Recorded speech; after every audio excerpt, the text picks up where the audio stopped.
Cloudy. It's Cloudy. Go back to the channel. You know what I'm saying? If you check out my past video, make sure you check out my past video. You know what I'm saying? And if you enjoy your stay in Cloudy with today, subscribe, like, and comment. You know what I'm saying? Today, we got a video from Nerd Science. A question I've always wondered myself. You know what I'm saying? Because, you know, our military, you know.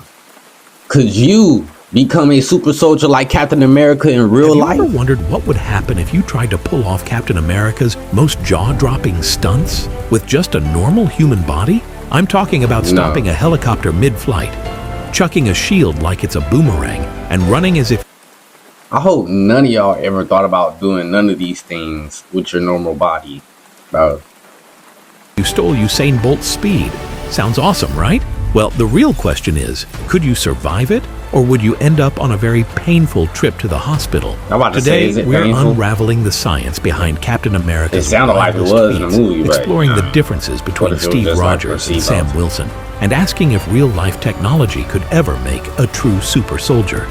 Stick around, because by the end, you might think twice before you try to reenact any Marvel action scenes in your backyard.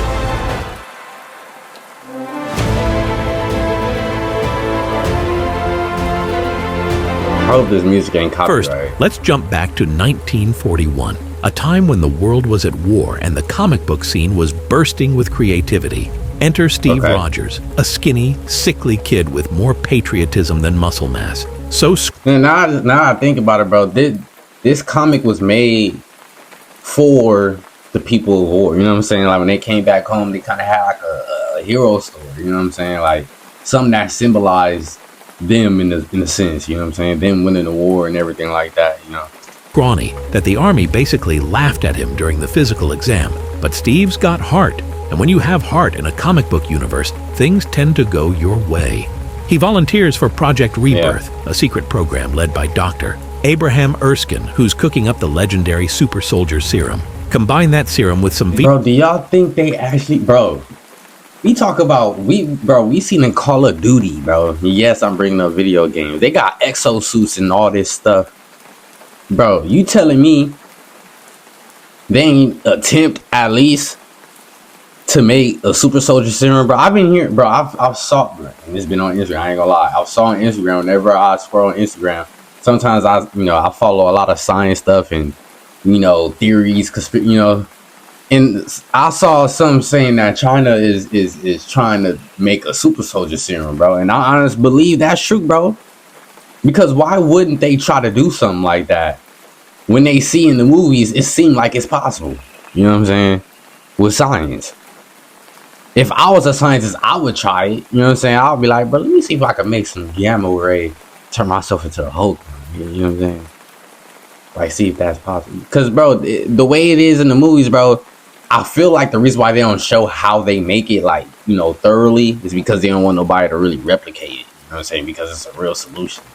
You know what I'm saying? Y'all ever think about that? It's possible, bro. I'm just saying. The rays, anything's possible. Don't ask. It's comic book science. And boom, wicked, Steve transforms from a 90-pound weakling into a nearly unstoppable superhuman. Blessed with heightened strength, speed, agility, endurance, basically every...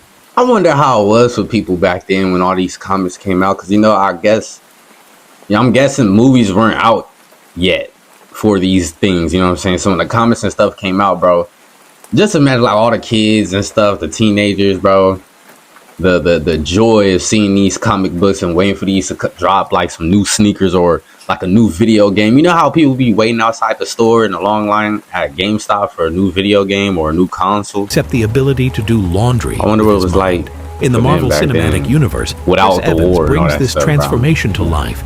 We see Steve outrunning cars, leaping out of planes without a parachute, and even stopping a helicopter from taking off with nothing. That leaving out a plane without a parachute, I think you'll die. It all looks easy when you're wearing red, white, and blue spandex. But realistically, it's a surefire recipe for snapped bones and immediate regret if you or I ever tried it. Then there's Sam Wilson, also known as the Falcon, who eventually becomes Captain America 2.0. Unlike... And this is why, bro, I think everybody that said this movie was trash, bro, I think y'all trash. He's exactly what we are, human. Sam Wilson was the best Captain America because of that, Steve, bro. Because Sam we're isn't human, we can relate to it the magic most. Juice. He's just a highly trained soldier who knows how to pilot winged jetpacks better than most people can ride a bicycle. In the comics, he's got a psychic link with birds. Yes, birds. And can coordinate with his loyal Falcon. See, that psychic The MCU link, toned that down, focusing on Sam's top-tier military experience, strategic mind, and an unwavering moral compass. He proves that you don't need a serum pumping through your veins to carry that iconic shield with honor, or to deliver a swift beatdown to a room full of Hydra agents. You just need some tech. You know what I'm saying? When you compare the two, Steve Rogers is the byproduct of cutting-edge, if fictional, science, while Sam Wilson represents the pinnacle of disciplined, flesh-and-blood human effort. Both are heroic, both are fearless, and both stand for something greater than themselves. But while Steve can bench press ridiculous amounts and run marathons at the speed of a sprint, Sam shows that willpower, training, and ingenuity can go a long way, even when you don't have a super serum advantage. And Still, that's why I think the big he's question the best lingers, Captain America. could a normal, unaltered person, the way we are right now, survive doing even half the stuff that Captain America is known for? Let's find out. Hell no, not without the serum. Why do men moan louder during a video game than they do in the bedroom? Right? Like, why is it a problem? Hey, I like this dude videos, right? Let's imagine you wake up one morning convinced that you are, in fact, Captain America. Maybe you put on a fancy costume, grab a circular metal object you found in the garage, and proclaim, Drop in the comments right now, what would your costume be if you was Captain America, bro, with the serum or without the serum, bro? What would your gear set be if you was the human Captain America? And if you was Steve Rogers, what would you know what I'm saying? Drop it in the comments, bro. I can do this all day. But can you I want to see what y'all... First, picture that famous moment in Captain America, Civil War, where Steve literally holds down a helicopter that's revving its engines to take off. A light helicopter weighs around 3,000 pounds. That's more than 2 grand pianos stacked on top of each other. Human bones, though pretty resilient, can handle only so much strain before they crack like dry twigs.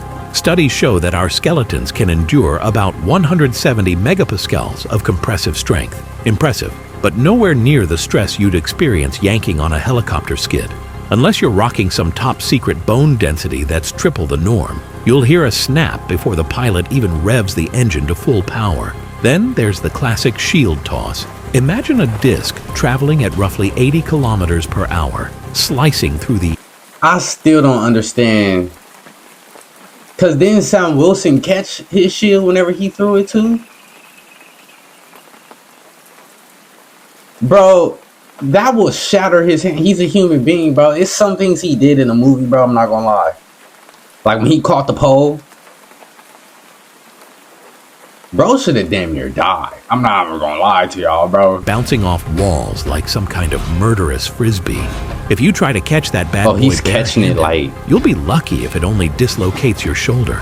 The force involved would shred your ligaments and break a few fingers along the way. And let's not forget the running. Usain Bolt holds the record for the 100-meter dash, clocking a top speed around 44 or 45 kilometers per hour, but only for a few seconds. Captain America seems to run that fast for extended periods, then jumps immediately into hand-to-hand combat as if it's a light warm-up. In reality, sustaining that kind of speed for even half a minute would leave a top athlete gasping for air and possibly vomiting on the track. You'd need an off-the-charts... Man, I could run, bro, not now, but back then, I could run like 3 miles, bro. Our coach, bro, you know what I'm saying? If y'all ever went to the school I went to, you know what I'm saying, bro? Bro, it used to be called 2 mile Tuesdays. You know what I'm saying? Where you had to run 2 miles before you was able to chill out. It was for PE. And we had a sports coach as our PE coach. So, you know, he was really like, bro, y'all not gonna be fat around. I damn near died the first time I did it. Bro, I couldn't move, bro, that whole entire PE period. At a certain point, bro, I was able to run that 2 miles, bro. 2 mile Tuesday was easy, bro. It was like, bro, we can't do 2 more. You know what I'm saying? Some people right now mitochondria in your muscle comments, cells, bro, that can and do a heart right that pumps blood faster than a fire hydrant on a hot summer day. Of course, the superhero landing is another staple that would spell doom for your spine. Drop from a decent height, hit the ground in a cool I ain't gonna lie, the way Steve Rogers landed on bro, the way he was fighting human beings, bro. Steve Rogers was a killer. I'm gonna just put that out there, bro, and it's okay. You gotta eradicate the evil. You know what I'm saying? Sometimes that's the only way to do it, bro. You remember, he's a World War I soldier, bro. He don't play none of that. It ain't no lines he don't cross, bro. He been through it. Doom for your spine. Look how he landed. Bro, you see how, bro, this is almost worse. This is almost worse than Robin dropping from the building with his knees in Teen Titans, bro. A decent height, hit the killed ground this in guy, a bro. cool squat, and walk away looking impressive. In real life, that impact can be multiple times your body weight, enough to smash your ankles or cause a nasty fracture in your knees or lower back. Because of gravity. Doctors everywhere collectively cringe whenever they see action heroes jump off buildings and land What happens when real in a patients... neat pose. In short, unless you happen to think have they a just hidden haters. serum supply in your fridge, your body just isn't made for these stunts. Even top-tier athletes who push the boundaries of human performance would be flirting with catastrophic injury.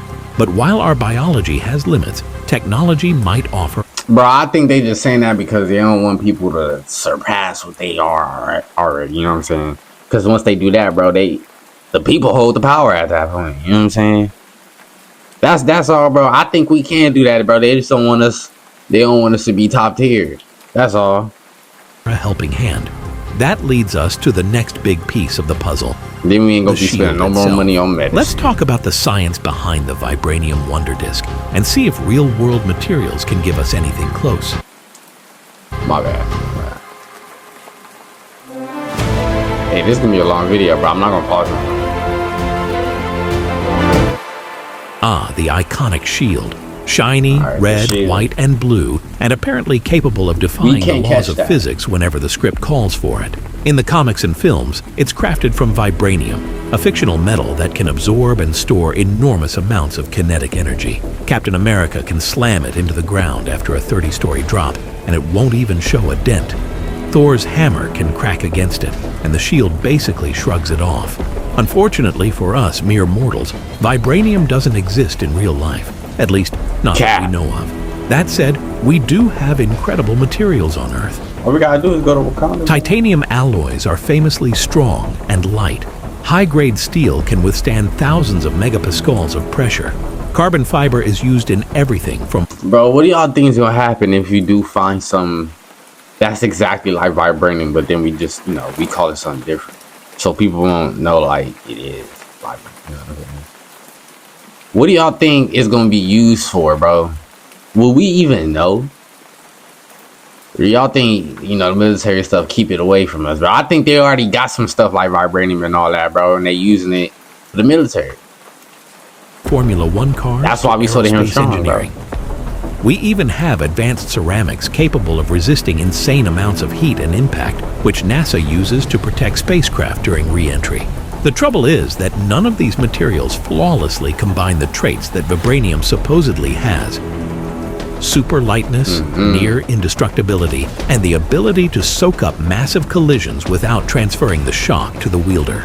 Real ballistic shields I ain't gonna lie, used by Sam was special doing too forces much can tricking. stop bullets, but they're heavy and typically not something you'd want to fling across a battlefield. If you tried to replicate Cap's throwing style with a typical ballistic shield, you'd probably dislocate your shoulder before it sailed even half the distance it does in the movies. And good luck catching that chunk of metal on the rebound. So, Bro, I'm not kidding. I'm letting it fly right past me, bro. I'm continue done. to advance. A real Captain America pick it up shield, off the floor. complete with ricochets, rebounds, and unstoppable momentum, remains firmly in the realm of fiction. So how was Sam catching it? That's what I'm saying, bro. They blurred some lines, bro. I'm not gonna lie, bro. They blurred some lines for Sam, like catching the shield and catching the pole that the Hulk swung at him while he was mad. They blurred the lines for him a little bit, bro, but still, I think he's the best Captain America because he's similar to us humans, bro. Well, he is us humans. You know what I'm saying? Just a few things they let him, slide past because he's a superhero. Understandable. But is anyone out there trying to turn soldiers into unstoppable machines anyway, with or without I think a so. magic metal disc? Funny you should ask. Bro, we know exosuits exist, bro. They already tried. I think they already did it. We just don't know who those people are. Believe it or not, history is full of attempts, some comically misguided, others downright terrifying, to create enhanced soldiers. During World War II, the United States, Germany, and Japan dabbled in using amphetamines to keep pilots and infantry awake for days. The idea was to get an edge in stamina and aggression, ignoring the catastrophic side effects on mental health and decision-making. A soldier who hasn't slept in 72 hours might fight hard, but clarity of thought goes right out the window, which is not exactly the ideal scenario. So they were probably mixing that with something else that'll probably bypass all the bad stuff that they do. You know what I'm saying? That's all they would have to do when you really think about it. If methamphetamine, if that stuff, bro, gives you enhanced certain abilities, but it also decreases some of your abilities, all they got to do is like mix that and mix something else that increases the stuff that the methamphetamine decrease. You know what I'm saying? Mix it together and find a way to, lower the percentage of everything that's getting decreased. You know what I'm saying? That's all they would have to do when you really think about it. Well, all they have to do is just try and just mix a bunch of things and see what would happen. All they will need is just some volunteers, bro. But when you really think about it, they probably wouldn't just, a lot of people probably wouldn't volunteer, but, once you're in the army, they probably wouldn't have a choice. You never know. Especially back then, bro. It was probably like, bro, you ain't got no fucking choice, man. This is life or death, bro. Do you want to stay Germany or not? So I'm telling you. Then you jump forward to the Cold War, and things get even stranger. Research on steroids, mind-altering substances, and borderline unethical experiments like the CIA's MKULTRA program blurred the lines between legitimate scientific inquiry and science fiction. The dream of a perfect soldier, someone who can lift tanks, never feel pain, and follow orders without question, remained tantalizing but always just out of reach. Today, we're seeing... But you gotta think about it, though. They will be scared because they like, bro, if we create people like this, it's a possibility they will overpower us. You know what I'm saying? So, they be scared to do it. So they be trying to... They also... I feel like they mess it up. Because I feel like they could do it, but they mess it up when they try to control it. You know what I'm saying? Once they start to put stuff, with it to make it to where they're able to control that person, that powerful person, that's when it goes wrong. But I'm like, if they just let it happen without trying to control it, bro, it'll be successful. But that's the scary part. You don't want it to be successful without, being able to control it. That's what I think, bro. You know what I'm saying? I feel like they've done it a lot of times, and then they decide to kill the person or something like that, because they was like, yeah, that's too powerful, bro. And luckily we gave that person a little flaw to where we was able to, stabilize her. A new wave of possibilities. Gene editing technology like CRISPR offers a way to tweak human DNA, potentially enhancing muscle growth, oxygen utilization, or even bone density. Meanwhile, engineers are building exoskeleton suits that let soldiers carry heavier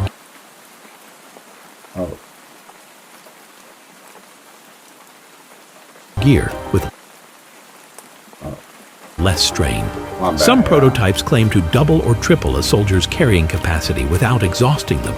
It's not a serum that magically rewrites your biology, but it's the closest we've come in the real world. Instead of injecting superpowers, we're strapping them on. But all these advancements come with immense ethical dilemmas. If you edit a soldier's genes, are you altering their fundamental humanity? If you create an exoskeleton that makes an individual more lethal, what does that do to the nature of warfare? And if you push the limits too far, are we turning human beings into disposable machines? Captain America's story, at its heart, was always about morality as much as might. Steve Rogers was chosen for his courage and integrity, not just his potential for muscle growth. Real-world projects often focus on raw power first and moral questions second, which is a recipe for some very tense conversations in scientific and military circles. So while the world marches on with exoskeletons, performance-enhancing drugs, and gene editing experiments, we're still nowhere near a scenario where someone can replicate Captain America's stunts without shattering bones or requiring immediate medical evacuation. And that brings us right back to the question, could an ordinary person here and now possibly handle any of Cap's mind-blowing feats? The short answer is... I'm gonna be honest, I think yes. And the reason why, bro, is because, bro, they say stuff like, we only got 10% of our, you know what I'm saying? What if the way to become a super soldier is finding out how to access more of the brain, bro? You ain't really got to do nothing to the body like that, you know? I mean, well, technically, you might have to get injected.